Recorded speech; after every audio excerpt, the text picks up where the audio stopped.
Bienvenue à tout le monde. Donc sur ce webinaire proposé donc dans le cadre de Banco, qui est une plateforme de partage des pratiques et des outils autour du surpoids et de l'obésité pédiatrique. Donc c'est une plateforme qui diffusera par la suite le replay de ce webinaire, qui est porté notamment par l'APOP, l'Association pour la prise en charge et la prévention de l'obésité en pédiatrie, en partenariat avec la coordination nationale des REPOP. Et donc, ce webinaire qu'on vous propose aujourd'hui fait suite à un webinaire qu'on avait organisé il y a déjà un an, en janvier 2024, qui est d'ailleurs disponible sur la plateforme Banco, où on avait parlé un petit peu des recommandations en activité physique adaptée, puisqu'il y avait eu les recommandations HAS sur l'obésité pédiatrique. Il y avait des témoignages de pratique aussi, notamment sur la complémentarité et la coopération entre les APA, les kinés, les professeurs de PS et la place de chaque professionnel dans le parcours. Donc là, l'idée, c'était de faire suite à ce webinaire pour aller dans des aspects théoriques et pratiques concernant la motivation à s'engager dans la pratique d'activité physique. Voilà, en introduction, on peut dire que on sait que l'activité physique chez le jeune enfant est quelque chose de plutôt naturel et qui a tendance, plus on se dirige vers l'adolescence, à être un comportement qui va diminuer au profit malheureusement des comportements plutôt sédentaires. Et chez les patients qu'on accompagne, on sait qu'il peut y avoir un vécu un petit peu difficile de l'activité physique, notamment au niveau corporel, au niveau des expériences passées qui peuvent être parfois un peu négatives. Et aussi, souvent, ces jeunes évoluent dans des environnements qui sont parfois pas très, très stimulants. Donc voilà, on se pose beaucoup de questions sur comment aider ces jeunes et leurs familles à s'engager dans une pratique. Voilà, on a beau être formé à l'éducation thérapeutique, déployer des programmes, on se retrouve souvent confronté à des freins quand il s'agit d'essayer de les accompagner en ce sens. Voilà, c'est pour ça qu'aujourd'hui, on voulait un petit peu vous proposer un éclairage théorique. Donc, ce que Silvio Maltagliati va faire dans le cadre des recherches qu'il va vous présenter sur les déterminants de la motivation à pratiquer, qui sont motivation à pratiquer qui est souvent en concurrence avec une facilité, une propension à se diriger vers des loisirs plutôt sédentaires.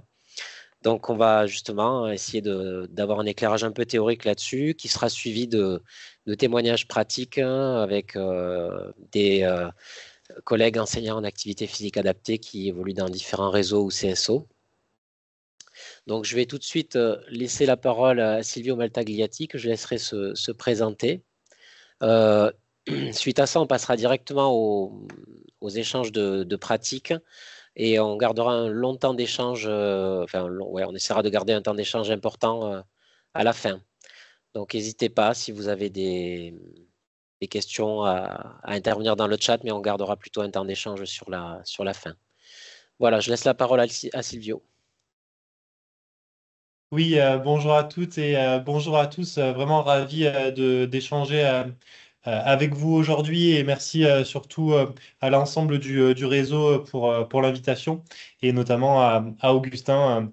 Voilà, on aura en effet un temps d'échange à la fin, mais si jamais il y a des choses qui sont pas claires au cours de ma présentation, n'hésitez pas à m'interrompre et à me le faire savoir parce que c'est toujours plus sympa si on peut échanger. Euh, pour me présenter rapidement, moi j'ai plutôt eu un parcours en STAPS et un parcours côté professorat d'EPS, ce qui m'a emmené notamment à faire ma thèse en 2023 soutenance à Grenoble, ensuite un an aux États-Unis, et puis là je suis devenu maître de conférence à l'université Bretagne Sud du côté de Lorient. Pour, avant de commencer, ce que je tiens vraiment à vous dire aussi, c'est que l'ensemble des éléments que je vais vous présenter, et en particulier au niveau pratique, sont des choses qui sont à prendre avec des pincettes pour au moins deux raisons. Tout d'abord, c'est que je ne travaille pas spécifiquement auprès de personnes en situation d'obésité. Et ensuite, parce que j'ai encore moins la casquette, on va dire, d'enseignant en APA. Donc voilà, les considérations théoriques que je vais vous présenter, elles sont à mettre en lien justement avec d'autres éclairages, d'autres professionnalités. Et j'espère que ça nourrira justement des débats fructueux en fin de présentation. Alors, la présentation du jour, elle s'intéresse justement à cette adhésion à la pratique d'activité physique et j'insisterai plus particulièrement sur le rôle des expériences affectives positives. Pour comprendre un petit peu la problématique, il s'agit déjà de la resituer dans un contexte international. Aujourd'hui, on a constaté qu'en une vingtaine d'années, le niveau d'activité physique des adolescents a baissé. Environ 2000 pas en moins par jour, grâce à des mesures par accéléromètre. Et finalement, ce constat, il nous conduit aujourd'hui à considérer que, peu importe le poids d'ailleurs, ou le statut pondéral de ces adolescents, 80 d'entre eux sont aujourd'hui insuffisamment actifs physiquement à travers le monde. Et ce constat est d'autant plus vrai chez les filles que chez les garçons. Aussi, finalement, chez les enfants, chez les adolescents, mais chez les adultes, une personne sur trois à travers le monde est considérée comme insuffisamment active en fonction des recommandations que l'on considère. Et finalement, ce constat est d'autant plus prégnant chez les personnes en situation d'obésité. Et ce qu'il est intéressant de noter à ce moment de l'exposé, c'est que aujourd'hui, la grande majorité des personnes, et en particulier les personnes en situation d'obésité, manifestent l'intention d'être plus actives physiquement.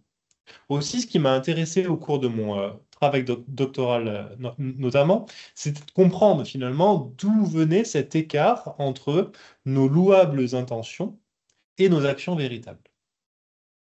Et l'une des pistes privilégiées pour comprendre cet écart entre l'intention et l'action, c'est le conflit qui peut survenir entre nos bonnes volontés et notre attraction vers les tentations sédentaires. En effet, la théorie de la minimisation dans le cadre de l'activité physique met en évidence que les individus manifestent globalement une tendance automatique à minimiser les coûts énergétiques inutiles, ce qui expliquerait notamment leur attraction automatique vers des comportements sédentaires, et ce, en dépit de leurs bonnes intentions. À titre d'illustration, voici des experts scientifiques qui sortent tout juste d'un congrès portant sur les effets bénéfiques de l'activité physique sur la gestion du poids. You might think that the world's foremost obesity experts would be the ones who would be most likely to just take the stairs. But as you can see from the stair climbing or lack thereof at this year's Obesity Week in Boston, clearly that's just not the case. L'exemple est, je crois, assez frappant. Nous avons une tendance à minimiser les coûts énergétiques. Et aujourd'hui, alors que l'activité physique n'est plus une nécessité pour se nourrir, pour aller chercher de la nourriture, voilà que cette tendance à minimiser nos coûts, notre effort, se retourne contre nos bonnes intentions d'être actifs physiquement. Alors, un certain nombre de preuves empiriques viennent étayer ce constat, et notamment des études qui, en situation de laboratoire, visent à mesurer la tendance des personnes à éviter plus ou moins facilement les tentations sédentaires, ici en particulier grâce à des mesures électroencéphalographiques qui mettent en évidence que éviter les tentations sédentaires demande plus de ressources cérébrales que d'éviter l'activité physique. En bref, notre tendance à approcher les tentations sédentaires serait assez fortement engrammée en nous. Mais cette tendance à minimiser l'effort ou à percevoir l'effort comme un coût est susceptible également de varier en fonction de l'âge et en fonction du sexe des personnes.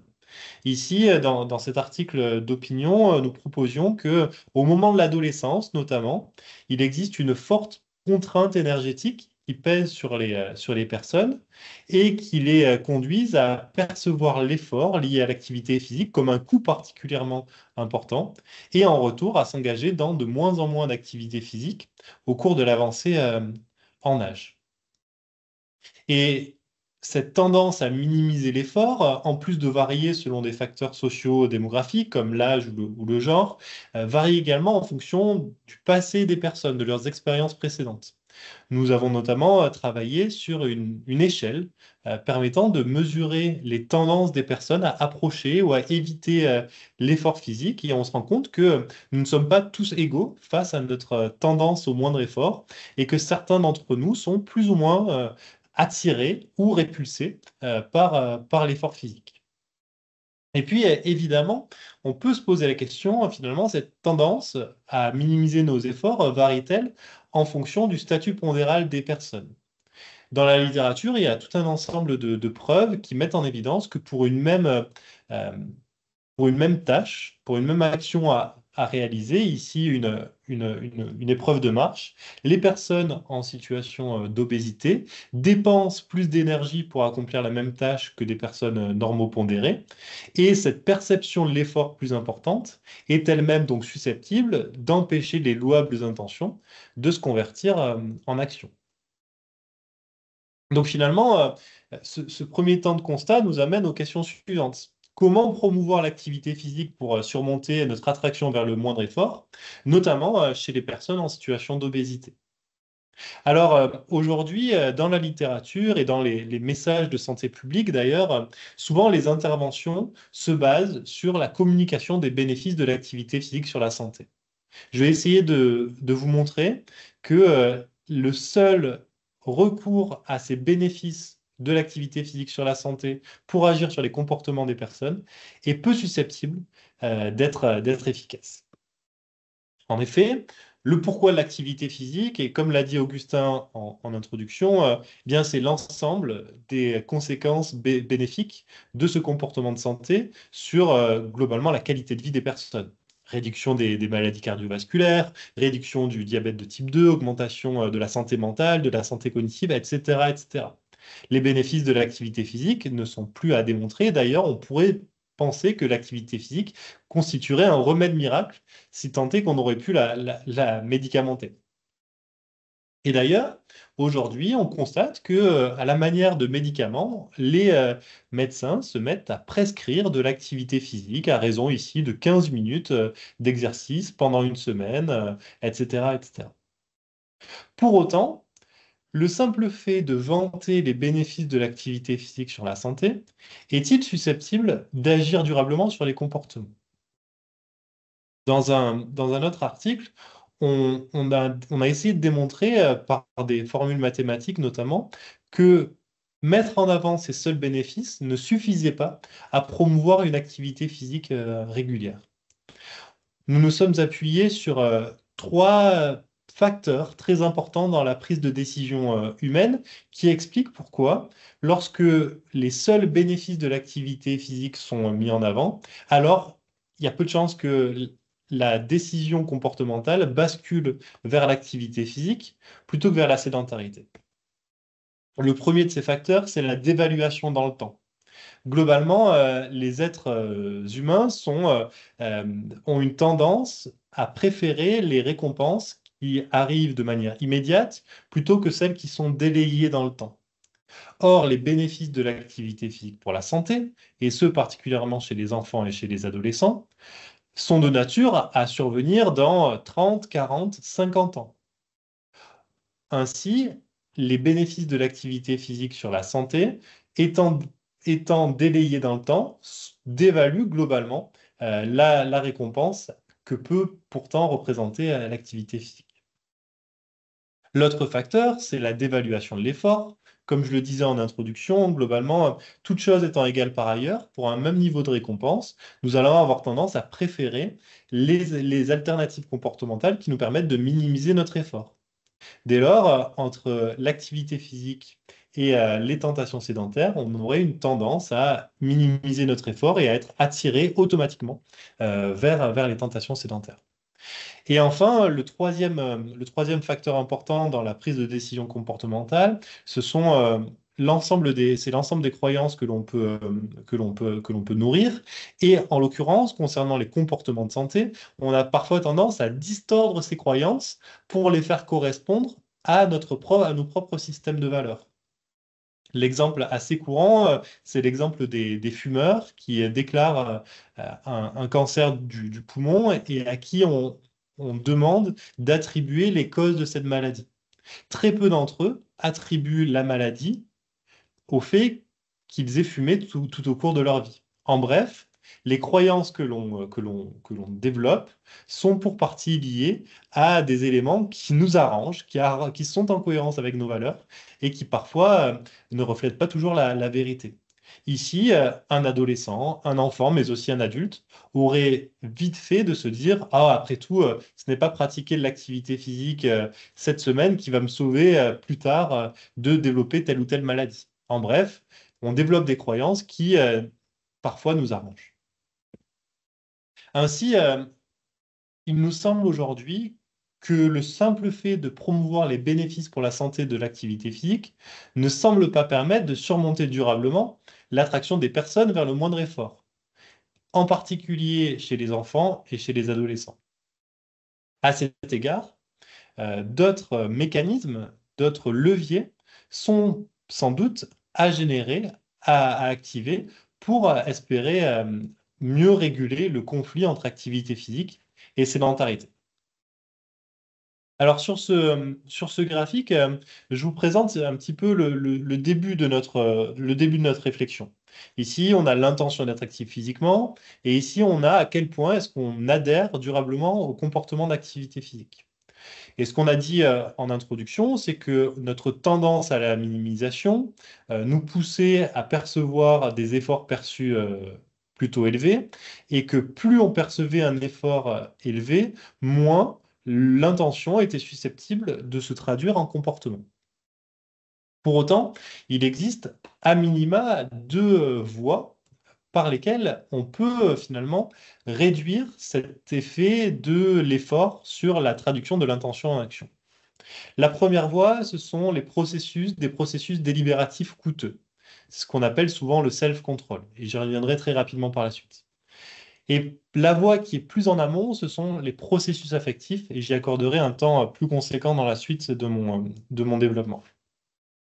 Les processus délibératifs coûteux, c'est globalement le self-control qui nous permet de réguler le conflit entre activité physique et tentation sédentaire en faisant appel à la force de notre volonté ou à des stratégies plus fonctionnelles, comme le fait par exemple de cacher une tablette de chocolat alors que l'on avait prévu de ne pas en manger. Dans le cadre de l'activité physique, ça pourrait être cacher la télécommande afin de ne pas succomber à la tentation de se mettre dans son canapé.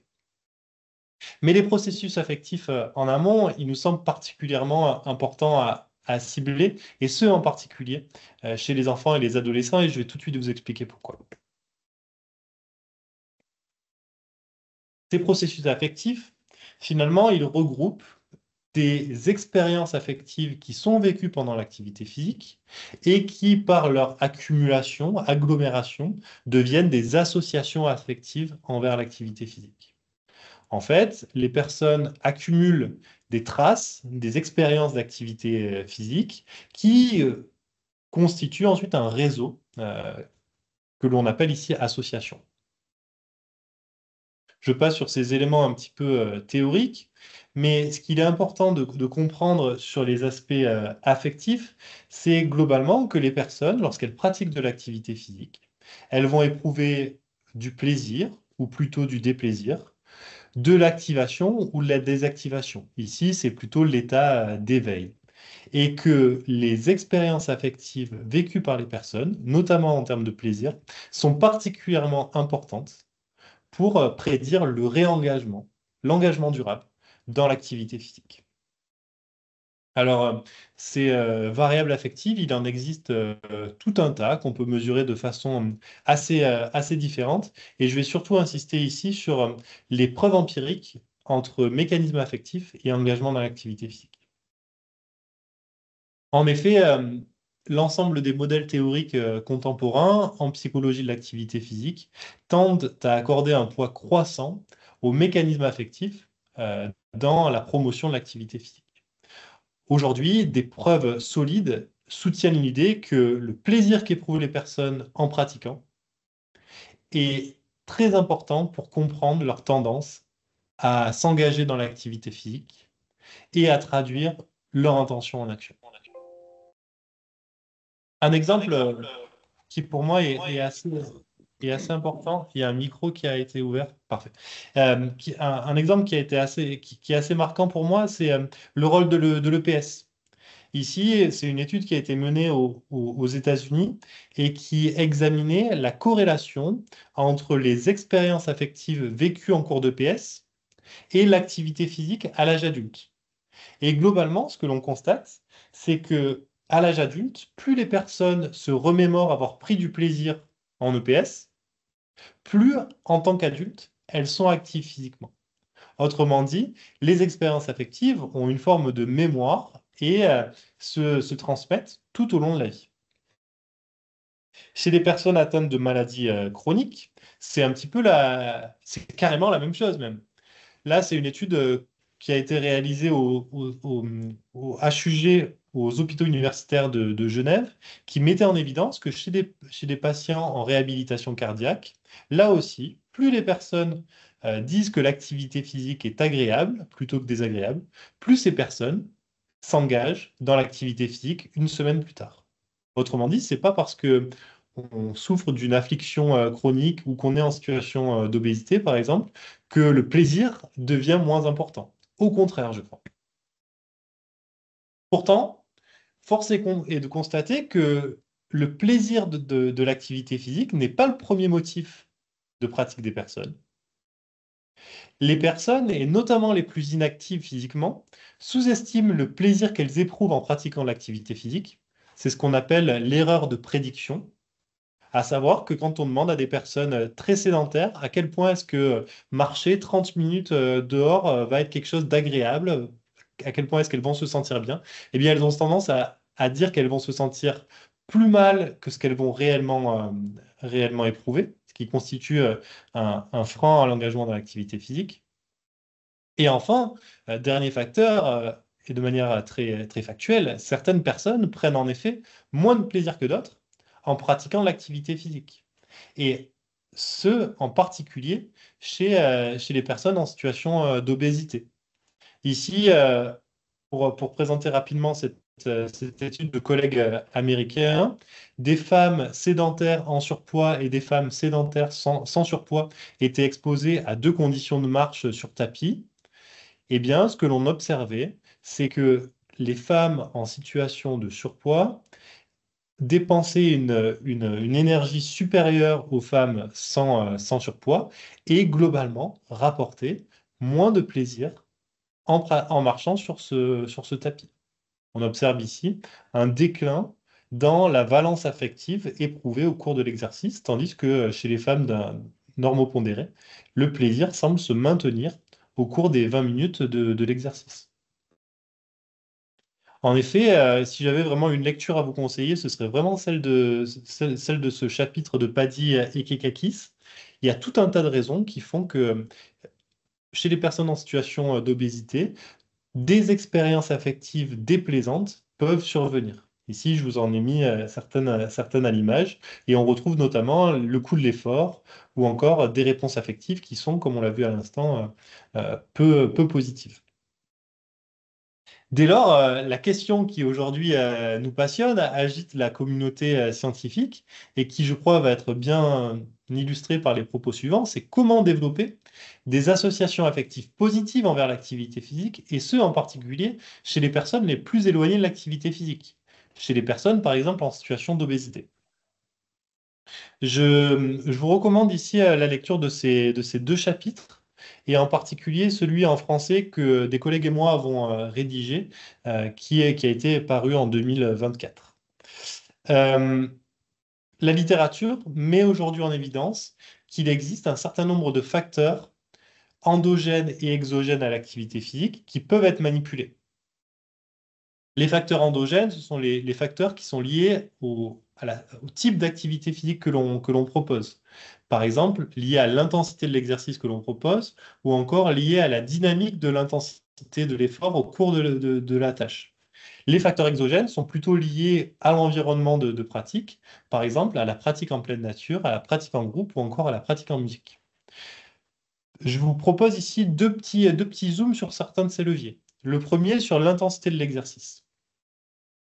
Ce qu'il est intéressant de noter par rapport à l'intensité de l'exercice, c'est que les réponses affectives à l'exercice dépendent de cette intensité. Et que globalement, la valence, la positivité des réponses affectives induites par une intensité d'exercice modérée, autour de 60% de VO2 max, est positive pour la plupart des individus. Et pour des intensités supérieures, voire extrêmes, les réponses deviennent négatives. En fait, il existe une forte variabilité interindividuelle dans les réponses affectives à l'exercice. Prenons un individu A et un individu B. Lorsque l'on est dans un effort relativement modéré, la plupart des personnes disent éprouver plutôt du plaisir. On est dans une zone de réponse homogène. En revanche, quand on monte en intensité et qu'on passe à une RPE entre 5 et 8 sur 10, là, certaines personnes vont continuer de prendre de plus en plus de plaisir, tandis que d'autres vont marquer un déclin dans la réponse affective. On est ici dans une zone de réponse variable. Et enfin, quand on passe dans le domaine dit sévère, là, c'est pratiquement universel. La plupart des personnes éprouvent de moins en moins de plaisir. Et donc, ce pattern-là sur les liens entre intensité de l'exercice et mécanisme affectif, il est pour moi essentiel à comprendre, puisque pour procurer du plaisir à la personne, il s'agit donc de cibler des intensités qui lui sont plutôt favorables au niveau affectif. Et ce, en particulier chez les personnes en situation d'obésité. Il y a pas mal de travaux qui s'intéressent aux effets de l'entraînement intensif court, ou HIIT en anglais, sur les effets de ces programmes au niveau de la santé, mais aussi au niveau psychologique, au niveau affectif. Et globalement, ce que l'on observe, c'est que chez les personnes en situation d'obésité, le HIIT est associé à moins de plaisir, dû notamment à l'effort perçu que cela génère. Finalement, ce qui me semble important de dire, c'est qu'il est très important de personnaliser l'intensité de l'exercice en fonction des préférences de chacun, voire de permettre à chacun de sélectionner l'intensité de l'exercice en fonction de ces préférences-là. Là, c'est une étude qui date de quelques années maintenant, mais qui me paraît assez importante. 59 participants en situation de surpoids ou en situation d'obésité, qui avaient soit le choix entre marcher à un rythme imposé, autour de 70% de la FC max, ou à un rythme choisi. Et le nombre de pas réalisés par ces personnes était suivi pendant 25 semaines. Et ce que l'on observe, c'est que quand les personnes ont le choix de l'intensité de l'exercice choisi, ici la vitesse de marche, eh bien, elles pratiquent davantage d'activité physique au cours de ces 25 semaines. Donc, l'intensité de l'exercice me semble constituer une variable facilement modifiable, modulable par l'intervenant, qui joue un rôle clé dans les effets de l'activité physique sur la santé, mais aussi et peut-être surtout sur le maintien de cette activité physique tout au cours du temps. Je vous ai parlé ici de l'intensité de l'exercice. Pour vous parler rapidement des facteurs exogènes à l'activité physique, on s'intéresse souvent aux effets de la musique. Et la musique, comme toutes les autres variables d'ailleurs, n'a pas d'effet magique sur le plaisir qu'éprouvent les personnes. En fait, la musique, les effets de la musique sur le plaisir éprouvé par les personnes dépendent pour partie du type de musique proposée, de l'adéquation entre la musique proposée et l'exercice réalisé, des préférences musicales de la personne, en bref, de tout un tas de facteurs qui font que la musique pourrait constituer une piste particulièrement prometteuse pour améliorer l'expérience affective, mais doit être manipulée avec précaution, avec vigilance, pour révéler tout son potentiel.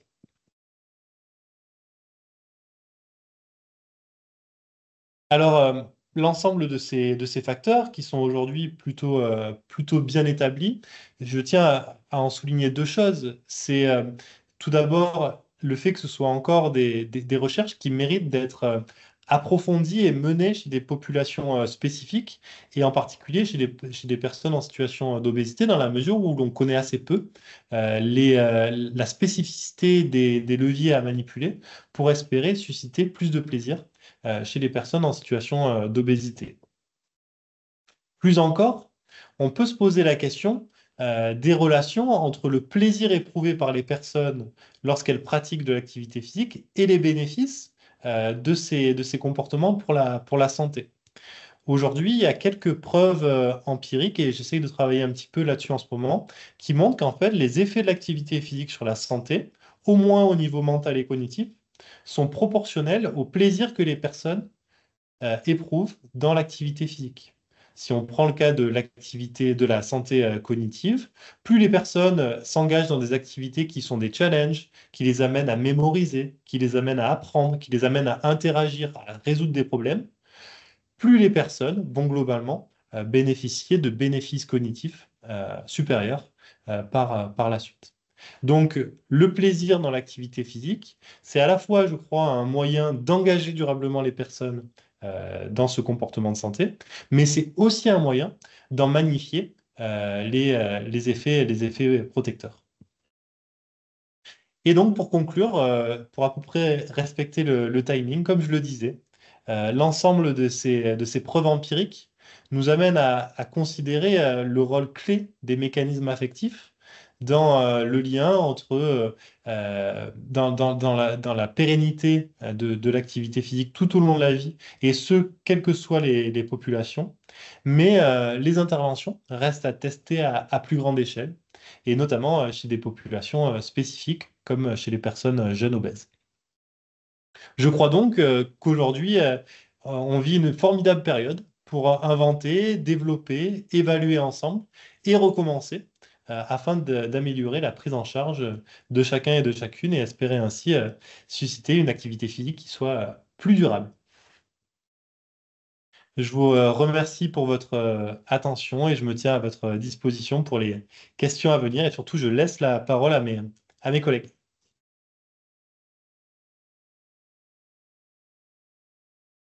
Merci beaucoup, Silvio. Je vois qu'il y a eu quelques remarques et questions dans le chat. Je propose qu'on reste quand même sur notre déroulement qu'on avait prévu, c'est-à-dire d'enchaîner avec les témoignages pratiques qui vont peut-être justement permettre d'illustrer à travers certaines pratiques qu'on peut avoir au sein des réseaux ce que tu as pu nous apporter d'un point de vue théorique. Donc, je vais tout de suite passer la parole à Romane, que je laisserai se présenter pour son témoignage. Ça marche, merci beaucoup. Est-ce que tout le monde m'entend bien? Ça Ouais. va, ça fonctionne. Ok, nickel. Donc du coup, pour me présenter rapidement, donc je suis Romane Pisano, enseignante en activité physique adaptée au REPOP du coup Nouvelle-Aquitaine. Et j'ai aussi une partie du coup au centre spécialisé obésité au CHU de Bordeaux. Donc l'idée, c'était de pouvoir peut-être partager un exemple d'une situation justement qui peut peut-être illustrer un petit peu tous ces aspects-là de comment on pourrait favoriser l'adhésion à la pratique chez ces jeunes qu'on accompagne. Donc du coup, là, c'est plus pour illustrer un peu le côté, l'importance du choix de pratique déjà dans l'accompagnement qu'on peut proposer. Donc la présentation d'une jeune de 17 ans, du coup, qui est en situation d'obésité et qui est accompagnée dans le cadre du REPOP. Donc cette jeune, elle ne présente aucun intérêt pour les activités physiques. Elle se sent même obligée de venir aux ateliers d'activité physique adaptée qui lui ont été proposés du coup par son médecin. Qui à chaque fois soutient un petit peu cette orientation à chacun de ses rendez-vous. Donc c'est quelque chose qui, voilà, elle se questionne dessus pour savoir est-ce que elle essaie ou est-ce que vraiment, vu qu'elle n'y voit aucun intérêt, elle essaie pas. Et donc dans ce cadre-là, moi je la rencontre en consultation donc au centre spécialisé obésité. Et donc on discute un petit peu de son rapport déjà à l'activité physique, qui au final a été pas mal marqué par des expériences scolaires non appréciées, voire un petit peu traumatisantes, on peut dire. Donc toujours, moi, elle me déclare aucun intérêt ni intérêt ni appétence pour l'activité physique. Et au bout d'un moment de l'échange, elle me dit quand même, sauf à la limite, donc je cite, le badminton, parce que son père le pratique. Et donc du coup, là, je pense que c'est là qu'agissent un petit peu la souplesse des ateliers d'activité physique adaptée multisport, qui nous permet un petit peu de susciter du coup l'intérêt du jeune à travers le choix de l'activité. Donc ça pouvait être proposé du badminton pour justement avoir un peu une porte d'entrée sur ces ateliers-là pour cette jeune. Donc au bout d'un moment, à force de rencontrer des professionnels qui ont essayé de lui montrer qu'est-ce que ça pouvait lui apporter, elle a fini par venir observer une séance et même tester. Et donc du coup, sur sa première séance, j'ai essayé de proposer du badminton justement pour qu'elle puisse se dire que c'est quelque chose qu'elle peut pratiquer aussi dans un autre contexte que le club qui, pour le coup, ne l'attirait pas du tout. Et donc, une fois la jeune présente à cette première séance, elle se rend compte qu'au final, on a pris soin d'écouter à la fois ses envies, qu'on a pris soin de respecter ses capacités physiques aussi. Et donc, après, il y a toutes les petites stratégies qu'on peut utiliser justement en termes d'intensité, de côté ludique, d'environnement un peu social, enfin, tout ce qui peut proposer en tout cas un environnement propice à la pratique du sport loisir. Et donc, du coup, ça a permis une première approche qui, après, a permis d'explorer d'autres types d'activités parce qu'au final, la jeune a eu confiance en ce qu'on pouvait lui proposer. Et pour résumer, elle sait qu'on ne la forcera pas et que, du coup, elle ne développera pas cette sensation de contrainte à la pratique qu'elle a pu vivre auparavant, notamment dans le système scolaire. Du coup, voilà, c'est un peu pour illustrer en quoi déjà quelque chose qui nous paraît simple de se dire bah, si elle aime ça, on va proposer ça. Ça peut avoir des effets un petit peu qui peuvent ouvrir à d'autres aspects ensuite derrière, bien que voilà, c'est pas exhaustif. Et cette approche, elle est pour moi en tout cas un lien étroit avec le rôle affectif de l'enseignant qu'on illustrera dans un exemple un petit peu après. Et parce que voilà, une fois qu'il y a eu cette porte d'entrée avec l'envie suscitée, maintenant, le rôle affectif de l'enseignant, c'est vraiment donner envie de revenir. Et du coup, je laisse les autres exemples pour illustrer un petit peu ça. Mais voilà, j'espère que ce petit exemple vous aura permis un petit peu de voir quel type de profil on pourrait accompagner et qu'avec des choses des fois qui paraissent simples, on peut déjà avoir une bonne porte d'entrée pour développer plein d'autres choses derrière sur le rapport à l'activité physique de manière à ce qu'il évolue de manière le plus positive possible. Merci Romane. Du coup, maintenant, témoignage de Charlène. Je ne sais pas si tu nous entends, Charlène, du côté de Lyon. Alors, oui, je vous entends. Bonjour à tous. Donc, je me présente, je suis Charlène Prachazal, je suis enseignante en activité physique adaptée. Je m'occupe des ateliers collectifs au REPOP LIRA, donc Lyon, Rhône, Rouennais 1.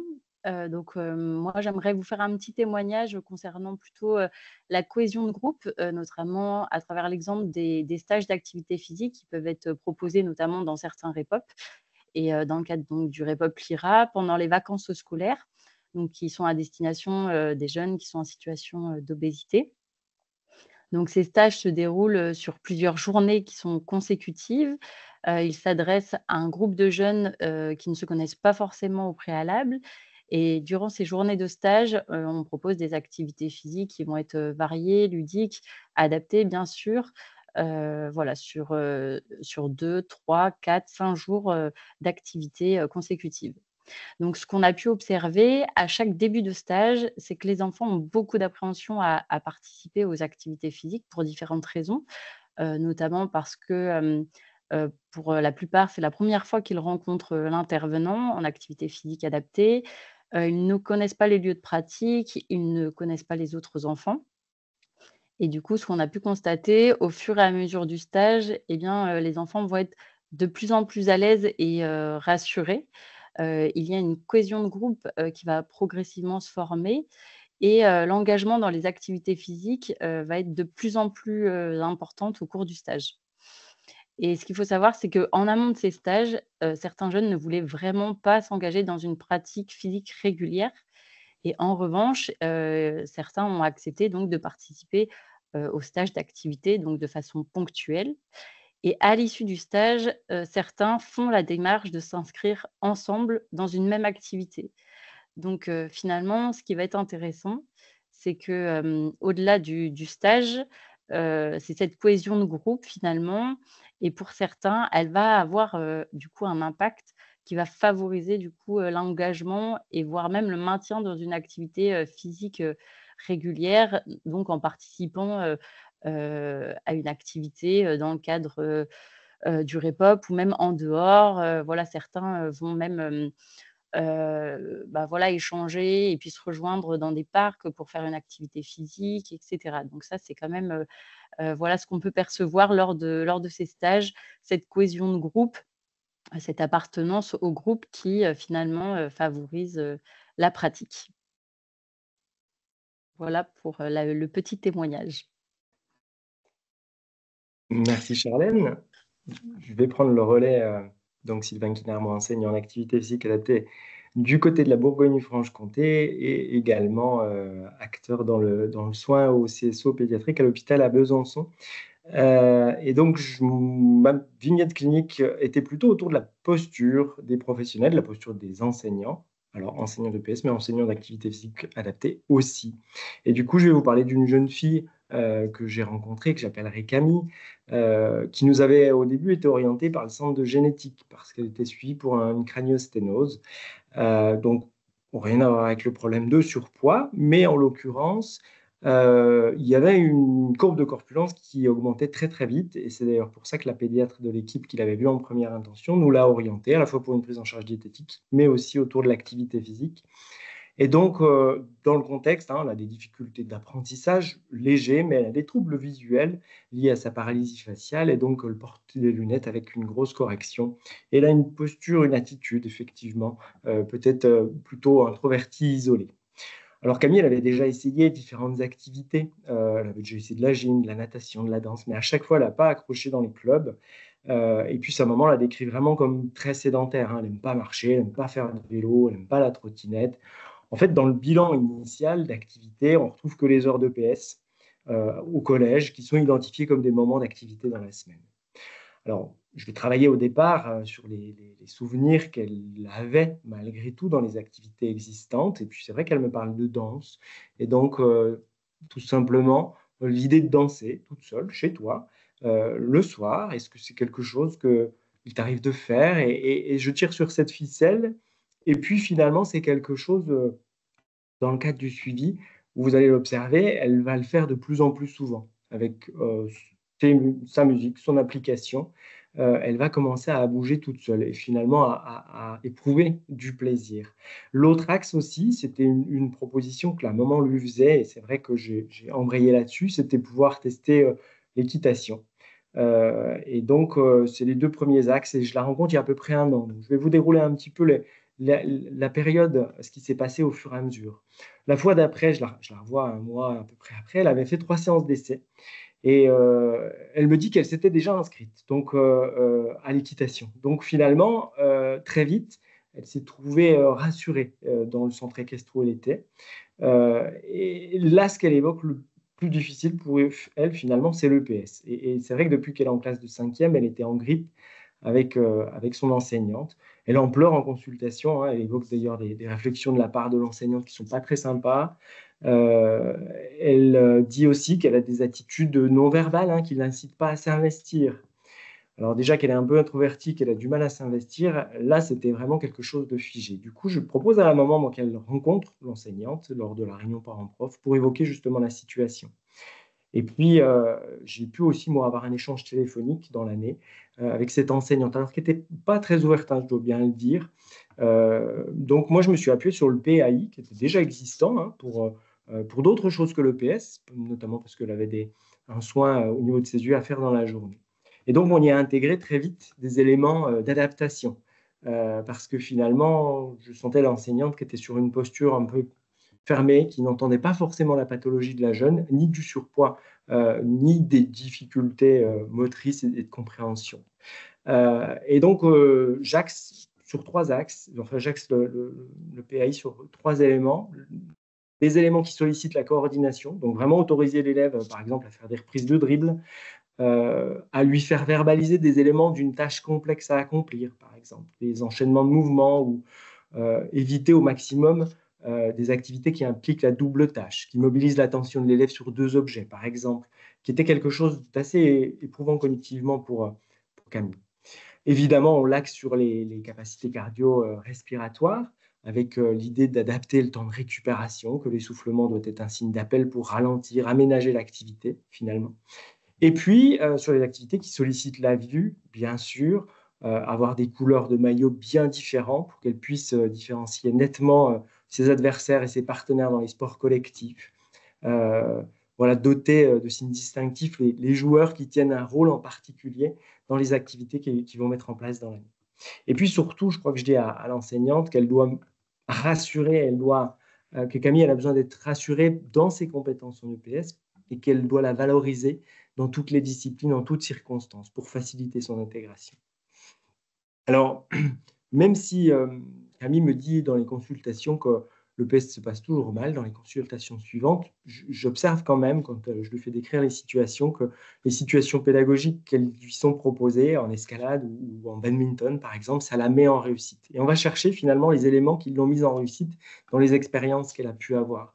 Par exemple, en badminton, l'enseignante avait proposé un ballon de baudruche pour faire des simples échanges avec une autre jeune fille de sa classe qui avait aussi des problèmes de vue.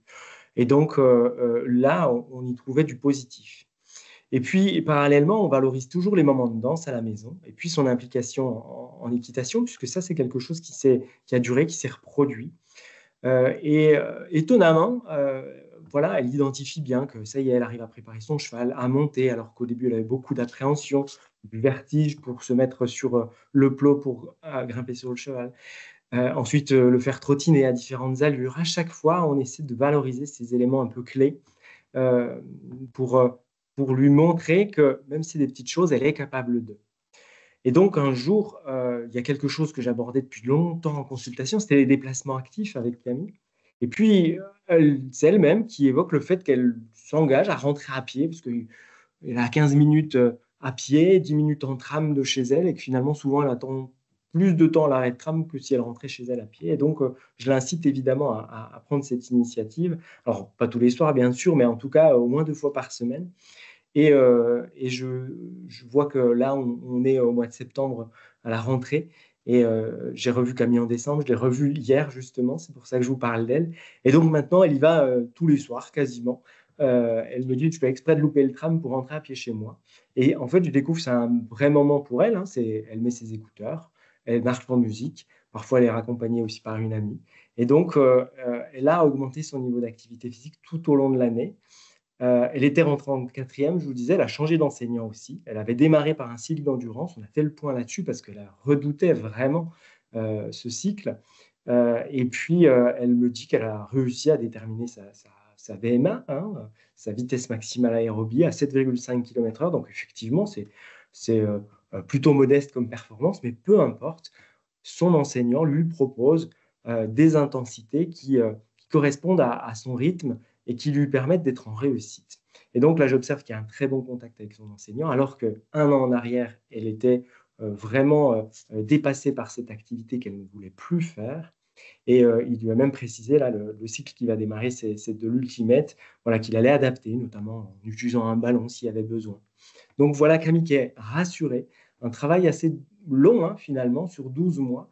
Et on a mis en parallèle, pour le coup, je voyais dans le chat la question de la perte pondérale. En tout cas, pour Camille, elle a diminué son IMC sur l'année qui s'est déroulée.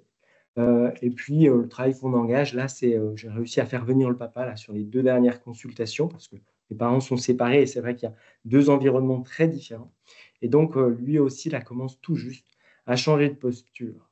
Je ne vais pas vous en dire plus, parce que je vais passer la main à Michael, qui va vous parler, lui, du soutien de l'entourage. Voilà, je vous remercie. Et à tout de suite pour les questions. Bon, on va voir si Michael peut témoigner après. En tout cas, merci pour vos témoignages pratiques qui montrent vraiment l'importance du contexte, le type d'activité, le sentiment pour les jeunes, le besoin d'être pris en compte et d'adapter le soutien du groupe aussi dans la motivation. J'avais vu, donc, il y avait des mains levées.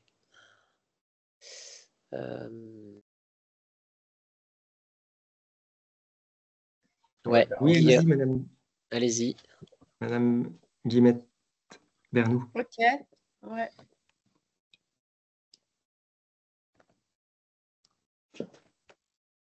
Votre micro est activé, allez-y. Ouais, Ouais, c'est bon. Bonjour, moi je suis vice-présidente d'une association de santé dans laquelle on promeut l'activité physique avec aussi la nutrition, le bien-être, voilà. Et mon expérience n'est pas sur les adolescents, mais plutôt sur les personnes en perte d'autonomie qui ne vont pas vers quelque chose systématiquement vers l'activité physique. Et au contraire, elles diminuent l'activité physique de peur des douleurs, de peur de ne pas y arriver. Et ce qu'on constate dans les ateliers d'activité physique, c'est qu'il y a une reprise de confiance en soi qui se fait dans le temps, qu'il faut continuer. Et il faut des petits objectifs très courts et répétés pour valoriser la personne. Et je pense que l'adolescent, ça doit fonctionner aussi comme ça, parce qu'il est dans une période de sa vie où il n'est pas sûr de lui, où c'est pas tout exactement qui il est. Et peut-être que donner des petites étapes de réussite et valoriser cette réussite, ça peut amener effectivement l'adolescent à accepter et après à aller vers une intensité peut-être un peu plus forte et en tout cas une régularité de l'action. Voilà, c'était juste ce que je voulais donner par mon expérience. Merci. Alors, est-ce que le partage marche? Oui, Oui, cette ça fois, fonctionne. le partage Ouais. marche. Merci, Et Madame donc, Mernon, pour votre oui. témoignage. On valide effectivement l'idée de petits objectifs et surtout de les revaloriser derrière. Je trouve que dans le fait que justement, ils ne sont pas si petits que ça, c'est ça la posture de professionnel qui peut l'aider à avancer. Mickaël, on te laisse la main. Et puis, désolé pour la technique, messieurs, dames. Ben non, c'est aussi de mon côté, là, je sais pas ce qui s'est passé. Bon, en tout cas, voilà. Moi, mon rôle, ça va être un petit peu de vous présenter en quoi le rôle de la famille est important. Donc, alors, il n'y a pas de suspense, hein. Le soutien familial joue un rôle central dans l'adhésion d'un enfant pour la pratique d'une activité physique.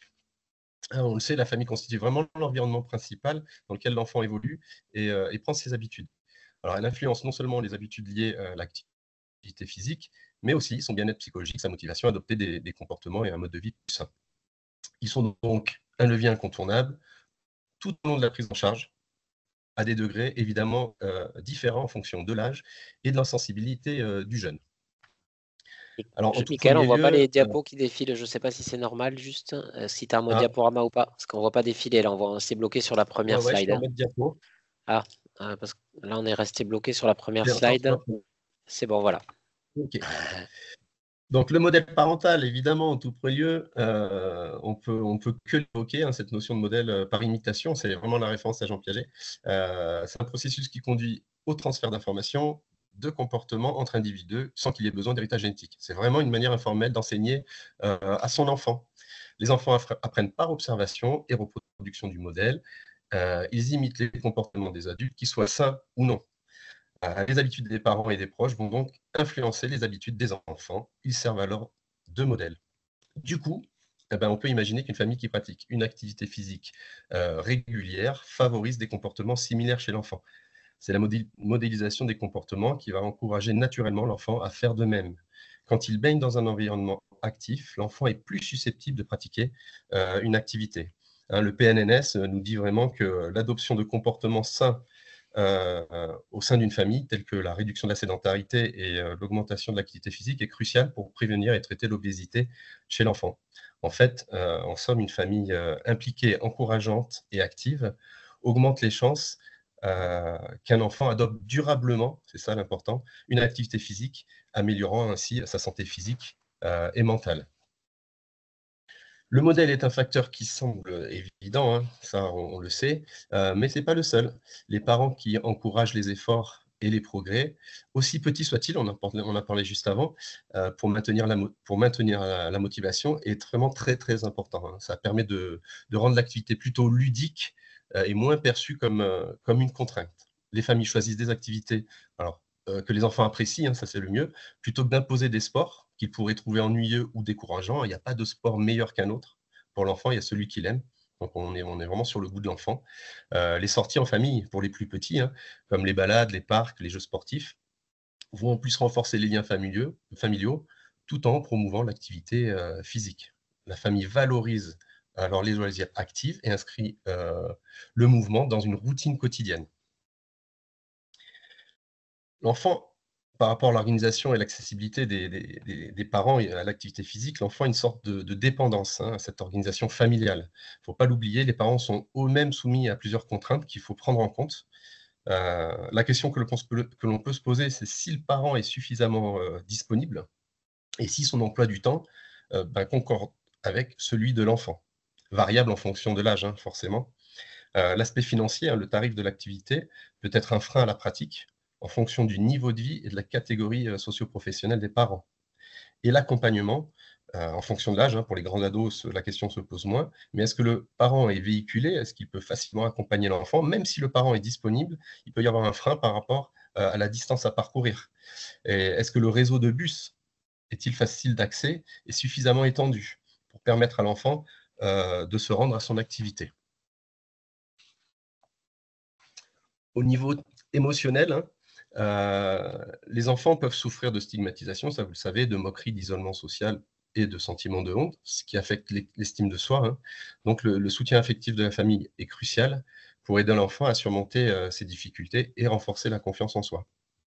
Les encouragements de la famille et la valorisation des efforts vont être essentiels pour éviter la démotivation. On parlait de démotivation tout à l'heure par rapport à certaines activités, mais là aussi la famille peut être un bon relais pour maintenir la motivation de l'enfant à adhérer à une pratique. Donc elle doit favoriser un dialogue plutôt ouvert qui va renforcer la confiance de l'enfant. Elle offre un espace où l'enfant peut parler des émotions sans crainte de jugement. Et surtout aussi, il y a cette considération positive inconditionnelle, hein, qui est qu'on prend l'enfant tel qu'il est, hein, sans jugement, sans critères moraux, éthiques ou sociaux. Et en cas de besoin, la famille est là aussi pour faciliter l'accès à un suivi psychologique ou à une prise en charge spécialisée. Dans cette collaboration, les familles jouent le rôle essentiel dans l'application des recommandations des professionnels de santé.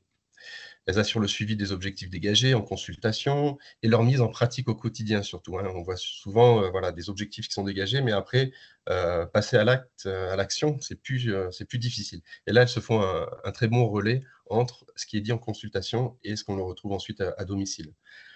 C'est elles aussi qui assistent régulièrement au rendez-vous. Elles permettent de suivre les progrès et d'ajuster les stratégies, hein, si nécessaire. Et c'est en partageant leurs préoccupations et leurs difficultés avec les professionnels que les équipes vont pouvoir bien comprendre l'écosystème de la famille. Et donc, on voit bien qu'il est nécessaire d'avoir un changement global du mode de vie. Parce que c'est ça, hein, l'objectif, c'est de vraiment prendre le problème de l'obésité sur plusieurs niveaux. On le sait maintenant, l'obésité pédiatrique ne peut pas être traitée efficacement sans une approche globale qui va impliquer tous les membres, enfin une partie des membres de la famille, voire tous si c'est possible. Un changement collectif est plus efficace qu'une intervention ciblant uniquement l'enfant. Toute la famille doit s'engager dans le processus, hein, de changement pour éviter simplement que l'enfant soit stigmatisé ou isolé. Une organisation quotidienne et cohérente avec les horaires contribue à instaurer aussi des habitudes durables. Donc plus c'est stable et plus c'est tolérable et facile à mettre en place par l'enfant. Et il faut encourager la persévérance. Le traitement de l'obésité, on sait, hein, c'est un processus qui est long. Une famille qui reste motivée et résiliente malgré les défis aide à maintenir les efforts sur la durée. Donc, en résumé, la famille est un levier essentiel dans la prévention et le traitement de l'obésité pédiatrique. Un soutien familial solide favorise les changements durables et aide l'enfant à surmonter les obstacles physiques. Alors physiques, émotionnels, psychologiques, sociaux, hein, évidemment, il n'y a pas que physique, mais là on est plus sur l'aspect physique. Par son implication, elle va transformer finalement un problème qui peut être complexe en une opportunité d'épanouissement pour l'enfant. Si on doit conclure, c'est une conclusion, hein, en adoptant toutes ces stratégies, les familles jouent vraiment un rôle crucial dans la lutte contre l'obésité infantile et dans la promotion d'un mode de vie sain pour leur enfant. En fait, pour moi, c'est une conclusion qui n'en est pas vraiment une, hein, puisque du coup, on ouvre une autre porte, hein, s'ouvre à nous maintenant une autre problématique, c'est si nous voulons que ce processus soit le plus efficace possible, nous devons à notre tour, hein, en tant que professionnels, soutenir les parents. Alors ça pourrait faire peut-être l'objet d'un autre webinaire. Voilà. Merci pour votre attention. Merci beaucoup, Michael. Merci à toutes et tous pour vos témoignages. On peut enchaîner avec une partie d'échange. Il nous reste une vingtaine de minutes. Il y a Il y avait une question dans le chat, donc n'hésitez pas à lever la main ou à poser directement des questions dans le chat selon ce que vous préférez. Donc, une question dans le chat qui faisait aussi référence à ce qui avait été précédemment dit, c'est-à-dire en fait, les gens arrivent avec une attente aussi et parfois une croyance, comme quoi l'activité physique va faire perdre du poids et comment on peut aider à défocaliser le fait de vouloir pratiquer pour perdre du poids et axer sur d'autres choses. Silvio, peut-être, je ne sais pas si tu veux apporter quelques éléments. Oui, merci pour la question. Une des théories emblématiques en psychologie, c'est la théorie de l'autodétermination, qui propose que les individus varient selon la qualité de leur motivation en fonction du lieu de cette régulation. Est-ce que les personnes s'engagent justement pour faire face à des contraintes internes et ou externes, comme le fait de faire de l'activité physique parce qu'on a honte de ne pas en faire, parce qu'on a honte de son poids, ou plutôt des motivations dites autonomes, qui elles renvoient plutôt au plaisir que les personnes trouvent dans l'activité physique, ou à minima à l'importance accordée à ce comportement. Non pas pour les autres ou par culpabilité, mais pour soi. Et le passage d'un état motivationnel à un autre est théoriquement censé reposer sur la satisfaction de 3 besoins fondamentaux, que sont l'autonomie, se sentir à l'origine de ses actions, la satisfaction du besoin de compétences, le fait de se sentir interagir efficacement avec l'environnement. Et là, quand on parlait d'objectifs atteignables, clairs, etc., ben, ça y contribue. Et enfin, la proximité sociale, le fait de se sentir connecté, soutenu par autrui. Et finalement, il y a un ensemble de travaux qui mettent en évidence que l'enseignant en activité physique, l'enseignant en APA, l'enseignant de PS, les parents, les pairs, le domaine médical, par leur action sur le climat motivationnel, tous jouent un rôle important pour nourrir ces 3 besoins fondamentaux et espérer passer d'une motivation centrée sur la contrainte, sur la culpabilité, voire sur la honte, à une motivation plutôt identifiée, voire intrinsèque. J'espère que ça répond un petit peu à la question, même si en effet, ça reste assez théorique. Merci beaucoup. Ouais, moi, je complète juste l'idée que, effectivement, vous avez raison de défocaliser la motivation sur la perte de poids. Alors, je ne sais pas si vous parlez de personnes adultes ou adolescents, enfin, enfants moins, c'est moins ce critère, mais chez les ados, ils viennent clairement nous demander faire de l'activité pour perdre du poids.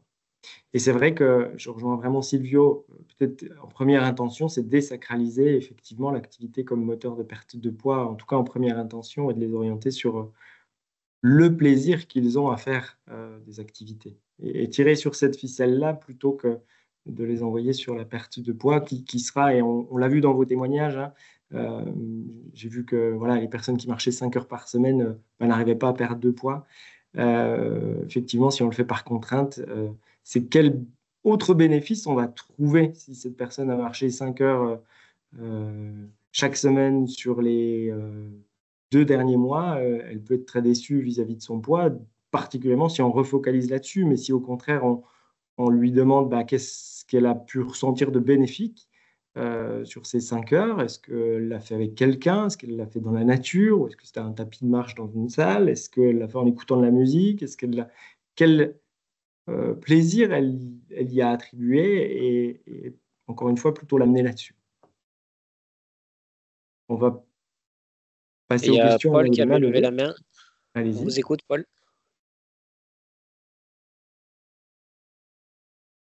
Alors, votre micro n'est pas activé, ouais. Ouais. Ah voilà, c'est à moi de l'activer. Je crois. Parfait, c'est bon. Oui, c'était juste pour savoir par rapport à cette histoire de poids. En effet, défocaliser, je trouve ça très bien, mais souvent, en tout cas, plus particulièrement chez la population adulte, il y en a où il y a quand même la notion de OK, mais si ça fait rien sur mon poids, c'est nul et ça sert à rien. Et du coup, ma question, c'est est-ce que quand vous avez des patients, du coup, peut-être plus adultes qui viennent en disant moi, mon objectif, c'est de perdre du poids, vous allez juste leur dire OK, il faut complètement qu'on défocalise là-dessus, ou alors vous allez leur dire Alors, ok, mais ce n'est pas le seul objectif. Et en même temps, il faut qu'on essaie de trouver du plaisir pour que vous le fassiez sur la durée et qu'à terme, vous perdiez du poids. Je ne sais pas si vous voyez ce que je veux dire. Bien sûr, oui. Michael, Charlène, Roman, si vous voulez aussi activer votre caméra, votre micro pour répondre. Moi, mon expérience, alors j'ai pas d'expérience chez l'adulte, très clairement, mais chez des adolescents qui ont terminé leur croissance, alors effectivement, on utilise la courbe de corpulence et déjà rien que la stabilisation du poids, bon, chez un adolescent qui a terminé sa croissance, évidemment, ça stabilise quelque chose et c'est déjà un marqueur intéressant. Quand ils ont encore un petit potentiel de croissance, ils voient diminuer leur IMC. Mais il est évident que, comment dirais-je, on est vraiment dans un concept d'agir aussi sur les comportements alimentaires. Enfin, une personne qui était sédentaire, qui ne bougeait pas du tout, si elle se remet à bouger 5 heures par semaine, c'est que de l'autre côté de la balance, il y a aussi peut-être des apports plus importants. Et c'est peut-être aussi questionner ça. Finalement, parce que ça peut donner de l'appétit. Si vous allez faire 3 séances de natation chaque semaine, vous pouvez avoir aussi plus d'appétit. Et ça serait normal aussi de réinterroger de l'autre côté. Mais c'est vrai que j'ai pour le coup moins d'expérience que vous chez l'adulte, très clairement. Si je peux peut-être rajouter quelque chose, moi je pense qu'il y a beaucoup de pédagogie à faire en fait autour de ça. Perdre du poids rapidement grâce à l'activité physique, c'est pas la solution, on le sait, mais c'est comme un régime finalement. C'est facile de faire perdre du poids à quelqu'un avec un régime et beaucoup d'activité physique. Et je crois que c'est en ça que c'est ce message-là qu'il faut faire passer, parce que on va perdre du poids, oui, mais le but c'est de modifier plus en profondeur toute la physiologie de la personne, l'accès à une certaine motivation, l'implication aussi à long terme. Donc la question c'est, je viens pour perdre du poids, oui, vous allez en perdre. Et la réponse est oui, vous allez en perdre, mais peut-être pas dans 3 semaines. Voilà. Et travailler avec lui cette capacité à être patient. Vous connaissez le test du chamallow avec les enfants. La patience, la résistance à une. Bon, finalement, c'est peut-être quelque chose qui se reproduit chez l'adulte, cette résistance-là, ou peut-être à soutenir pour qu'il arrive à maintenir un effort dans la durée. Mais la perte de poids, elle sera effective. Ça, c'est indéniable. Mais peut-être pas dans le temps que lui, il a décidé. Voilà, c'est plus un discours pédagogique autour de ça, j'imagine. Moi aussi, j'ai pas trop d'expérience chez l'adulte, mais voilà, sur d'autres activités, oui, le discours est important. Merci. Alors, monsieur ou madame Laetitia Agent, allez-y. Oui, bonjour, moi je suis Laetitia, donc je travaille avec Michael Anis, je suis éducatrice de jeunes enfants de formation. Et il me paraît important, en tout cas pour le jeune enfant et l'enfant, de parler de jeu avant de parler d'activité. Parce que la notion de plaisir dans le jeu, qu'elle soit liée à une activité physique ou pas, pour moi, a vraiment un levier important sur, alors voilà, on sort, on va jouer dehors, etc. Mais Mickaël parlait beaucoup du rôle des parents et remettre le parent au centre de la relation avec son enfant à travers du jeu, encore une fois, qu'il soit physique ou pas, me paraît, en tout cas de notre expérience, être un bon levier, déjà pour recréer du lien et on parlait beaucoup de la notion de plaisir et de motivation. Voilà, je trouvais que la notion de jeu manquait un petit peu, mais ça c'est mon côté éduc, mais voilà, manquait un petit peu dans le plaisir. C'est ce que je voulais dire. Ouais, merci. Je me permets de répondre. Merci pour votre remarque et je partage tout à fait votre vision des choses. Et en fait, ce qui me semble important, c'est pas tellement le support, que ce soit des jeux, du sport, de l'activité physique, c'est qu'est-ce qu'on espère développer chez l'enfant, chez le jeune enfant, à travers l'activité proposée. Et à mon sens, aujourd'hui, en raison de ce qu'on fait, par exemple en EPS, etc., on n'éduque pas forcément les jeunes à prendre en charge leur propre activité physique. Or, force est de constater qu'aujourd'hui, on va de moins en moins dans les clubs sportifs, donc on a de plus en plus à auto-organiser notre activité physique. On vit des changements de contexte récemment avec le Covid, avec le changement climatique, mais aussi avec des changements plus traditionnels, on va dire, liés au déménagement, etc., qui nous amènent sans cesse à devoir reconfigurer notre activité physique. Et en l'absence d'une éducation à l'auto-organisation de son activité physique, sportive, ludique, ben on laisse en fait aux jeunes la charge de s'engager eux-mêmes dans des choses qui leur font pas forcément plaisir. C'est ça la difficulté. J'ai l'impression que parfois les gens vont à la salle de sport, mais sans être capables de pratiquer des activités physiques qui leur soient plaisantes. Et c'est là le problème pour moi. Donc, par le jeu, je suis tout à fait d'accord avec vous, ça peut être un moyen d'éduquer le jeune à prendre, à créer les conditions de son plaisir, mais ça doit être, à mon sens, accompagné. Il n'y a pas de magie. Merci. Il y avait une autre question qui a été du coup remontée du chat. C'était un médecin, une médecin de Lyon sur justement les freins que pouvaient représenter l'organisation parentale, notamment pour accompagner aux stages sportifs qui sont proposés, malgré le fait de proposer en consultation justement le défaut parfois d'organisation, en tout cas la perception du fait de devoir amener son enfant à ces stages comme quelque chose de compliqué, ou les transports qui peuvent constituer un frein. Donc voilà, je ne sais pas si vous pouvez apporter des éléments par rapport à ça. Moi, je veux bien répondre du coup par rapport à ça. Je pense que oui, au-delà de la motivation de l'enfant à participer à une activité, il y a les freins organisationnels, les contraintes justement par rapport au lieu d'activité, au transport, etc. Je pense en tout cas que l'idée, c'est en tout cas de déployer l'offre d'activités physiques adaptées sur le territoire en travaillant justement avec les structures coordonnées, avec les maisons de santé, les maisons, les maisons sport santé, etc. Pour déployer cette offre de façon à ce que ça soit peut-être aussi au plus proche du lieu d'habitation des familles, pour que ça soit peut-être voilà, pour enlever ce frein-là. Et puis aussi, au-delà des activités physiques structurées, il y a aussi toutes les activités physiques non structurées, et aussi appuyer sur ce levier-là par rapport à ce que disait aussi tout à l'heure Mickaël. Notamment voilà, le fait de pouvoir proposer des activités physiques en famille, etc. Donc je pense que c'est tout aussi important en tout cas de travailler ça avec les familles. Pour compléter un peu ce que dit Charlène, c'est vrai qu'il y a ce que l'on peut proposer, mais il y a aussi la réalité de l'écosystème. Ça, vous ne pouvez pas intervenir dessus. Et c'est vrai que ça devient complexe quand il y a beaucoup de freins autour moi, je pense à des familles qui sont dans les RPI et qui ont accès à rien parce qu'il n'y a pas d'activité physique développée, il y a des fois pas de kiné dans les villages, et il n'y a pas de possibilité de se déplacer parce qu'au bord de la route, on ne peut pas faire grand-chose. Donc, mis à part proposer des randonnées en montagne, ce qui ne plaît pas forcément aux jeunes, ça devient compliqué. Voilà.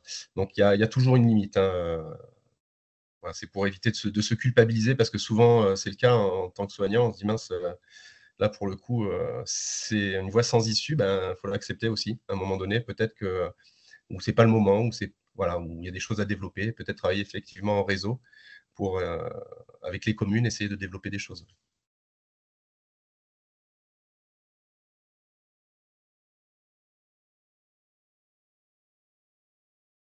Merci. Est-ce qu'il y a d'autres questions?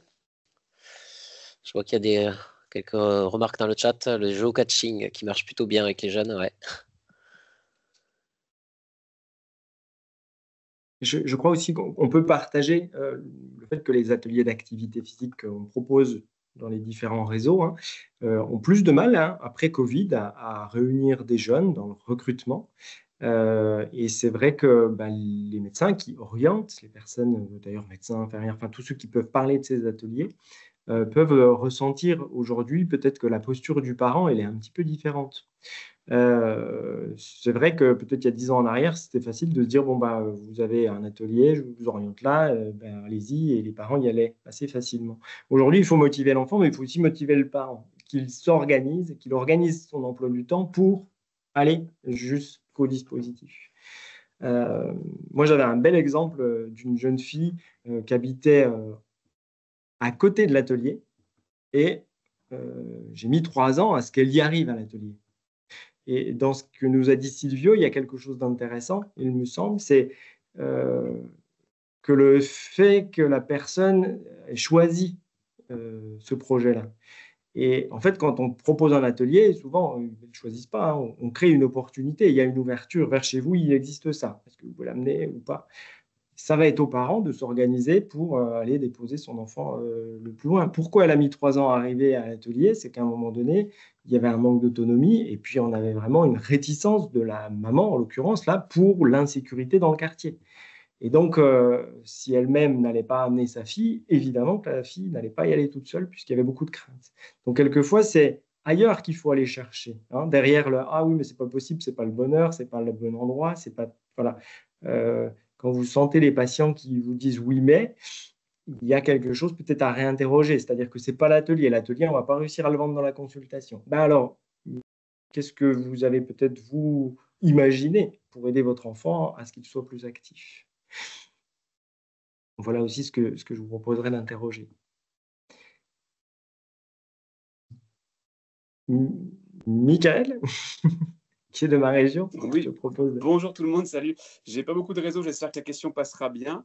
Est-ce que, à l'instar des coachs sportifs qu'on voit fleurir en ligne depuis quelques années, ça a déjà été réfléchi de l'activité physique adaptée en ligne pour les parents qui ne pourraient pas déplacer leur enfant? Est-ce que des réseaux se sont créés avec un prof à pas en visio, vu que les gamins sont accrochés à leurs écrans? Est-ce qu'on pourrait les faire bouger à travers leur écran pour ceux qui ne peuvent pas se déplacer? Est-ce que ça a déjà été fait quelque part?